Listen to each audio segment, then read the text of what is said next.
आओ दोस्तों, आज हम जानते हैं एक सच्चे देशभक्त की कहानी कैप्टन अजय सिंह की। कैप्टन अजय सिंह की जिंदगी दो धड़कनों के बीच बंधी हुई थी। एक उसकी मां की और दूसरी उस देश की जिसके लिए उन्होंने अपनी जान की बाजी लगाई थी। उत्तर प्रदेश के छोटे से कस्बे बाराबंकी के पास एक गांव था, सुंदरपुर। वहीं 1992 में अजय का जन्म हुआ। पिता स्व कर्नल रघुवीर सिंह, जो रिटायरमेंट के बाद भी अनुशासन और देशभक्ति की मिसाल बने रहे। लेकिन जब अजय सिर्फ 8 साल का था, तभी पिता का देहांत हो गया।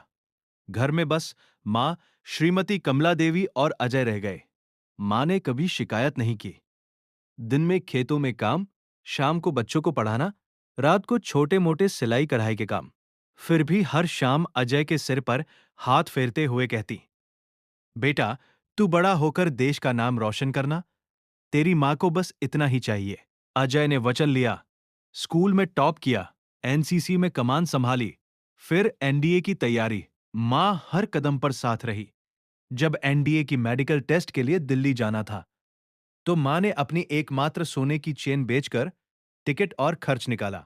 अजय ने मना किया था, लेकिन मां ने मुस्कुराकर कहा, सोना तो फिर कमाया जाएगा, लेकिन देश के लिए लड़ने का मौका अगर छूट गया, तो वो कभी नहीं आएगा। चलिए दोस्तों, जानते हैं आगे उनके साथ क्या हुआ।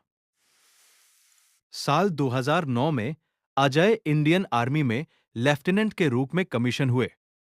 पहली पोस्टिंग जम्मू कश्मीर के ऊपरी इलाकों में। वहां से हर हफ्ते मां को चिट्ठी लिखना शुरू किया। फोन पर बात होती थी, लेकिन चिट्ठी में कुछ और ही बातें लिखी जाती थी। वो बातें जो फोन पर कहना मुश्किल होता है। मां, आज बर्फबारी इतनी हुई कि पूरा कैंप सफेद चादर ओढ़े बैठा है। याद आया वो दिन जब तुमने मुझे स्कूल जाते वक्त मेरे गाल पर राखी बांधकर कहा था, तू कभी डरना मत।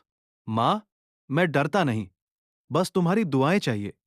मां जवाब में अपनी कांपती लिखावट में लिखती, बेटा, तू जहां भी है, सुरक्षित रहना। यहां सब ठीक है। गाय को बछड़ा हो गया है। नाम तेरा ही रखा है, अजय। रोज शाम को उसे तेरी याद में रोटी खिलाती हूं। यह सिलसिला सालों तक चलता रहा। हर रविवार को अजय पोस्ट ऑफिस जाते चिट्ठी डालते। कभी कभी साथ में कोई छोटी सी चीज, कभी कश्मीरी सेब, कभी सूखे मेवे, कभी ऊनी मोजे, जो मां के लिए खुद बुनवा कर भेजते। 2018 में अजय को कैप्टन का रैंक मिला। उसी साल उनकी यूनिट को लद्दाख सेक्टर में तैनात किया गया।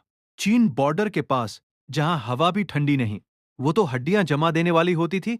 इसके साथ उनको एक और समस्या का सामना करना। मां की तबीयत अब कमजोर रहने लगी थी। डॉक्टर ने कहा, दिल कमजोर हो गया है, आराम की जरूरत है। अजय ने छुट्टी मांगी, लेकिन ऑपरेशनल कमिटमेंट के चलते नहीं मिली। फिर भी हर हफ्ते चिट्ठी लिखते रहे, मां, डॉक्टर की दवा नियमित लेना, मैं जल्दी आऊंगा, तुम्हें देखे बिना चैन नहीं। मां का आखिरी जवाब आया दिसंबर 2024 का, बेटा, मैं ठीक हूं, तू अपना ख्याल रख। देश पहले, मैं बाद में। तेरी मां हमेशा तेरे साथ है, तेरे सीने में, तेरे सपनों में। अजय को उस चिट्ठी में कुछ अजीब लगा। मां की लिखावट पहले से ज्यादा कांप रही थी। फिर भी उन्होंने सोचा, शायद सर्दी की वजह से दिन आया जनवरी 2025 का। Operation snow leopard. एक हाई एल्टीट्यूड पोस्ट पर दुश्मन की घुसपैठ की सूचना मिली। कैप्टन अजय की प्लाटून को टास्क मिला, पोस्ट को क्लियर करना। रात के 2 बजे -22 डिग्री में बर्फ के बीच से चढ़ाई। हवा चाकू की तरह काट रही थी। फिर अचानक फायरिंग शुरू। Grenade blast. अजय ने 2 साथियों को बचाया, लेकिन खुद के बाएं कंधे और छाती में गोलियां लगी।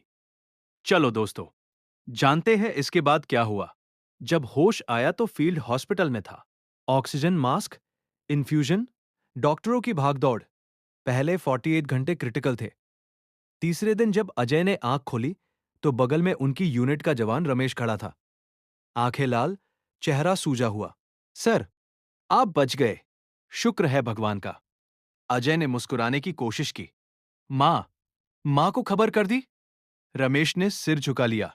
सर, मां, मां अब हमारे बीच नहीं है। 18 जनवरी को दिल का दौरा। हमने आपको बताना नहीं चाहा, आप ऑपरेशन में थे। अजय का चेहरा पत्थर हो गया। कई मिनट तक कुछ नहीं बोले। फिर धीरे से पूछा, कब कब आई आखिरी चिट्ठी? रमेश ने जेब से एक लिफाफा निकाला। ये आपकी माँ की आखिरी चिट्ठी है। अस्पताल में मिली, उन्होंने मरने से 3 दिन पहले लिखी थी। अजय ने कांपते हाथों से लिफाफा खोला।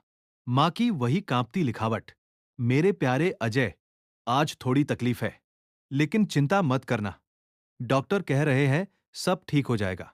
पर बेटा, अगर कुछ हो भी जाए तो तू कभी उदास मत होना। तूने जो सपना देखा था देश की सेवा का, वो पूरा करना। मैं तेरे पीछे खड़ी हूं हमेशा।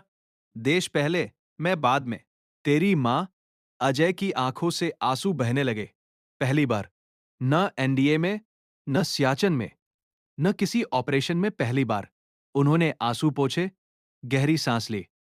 फिर धीरे से लेकिन दृढ़ स्वर में कहा, मां, आपका बेटा कभी पीछे नहीं हटेगा। मैं वादा करता हूं। रमेश ने देखा, कैप्टन अजय की आंखों में वही पुराना जज्बा था, पर अब उसमें एक गहरा दर्द भी शामिल हो गया था। 3 महीने बाद जब अजय रिकवर होकर वापस ड्यूटी पर लौटे, तो उनकी जेब में वही चिट्ठी थी। हर ऑपरेशन से पहले वो चिट्ठी निकालते, उसे छूते और फिर जेब में वापस रख देते। साथियों को पता था, कैप्टन अजय की जेब में उनकी मां बसती है। आज भी 2026 में जब कैप्टन अजय सिंह किसी भी पोस्ट पर तैनात होते हैं, वो चिट्ठी उनके सीने की जेब में सुरक्षित रहती है।